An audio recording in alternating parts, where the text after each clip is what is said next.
we move on, why don't you guys introduce yourself? I'm Joe. I'm Adi. I'm Jeff. Hello, I'm Kevin. Alright, and yung group nyo, kailan pa nag-start? First performance namin ngayon, so... Alright, so, speaking of first performance na to, kamusta naman yung feeling na performing in front of everyone, sobrang daming tao, sobrang daming nag-cheer sa inyo? Exhilarating. Actually, okay lang, since nandiyan naman yung Cassiopeia, yung fans club na DBSJ or JYJ. So, okay lang. Yung nakaka-overwhelming.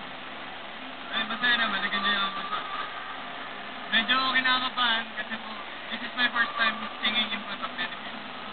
Alright, and now, what's your message to all the fans of TVXQ and JYJ?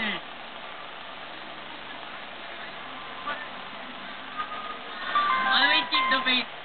Alright, there we go. And now, hindi pa tapos yung K-pop convention.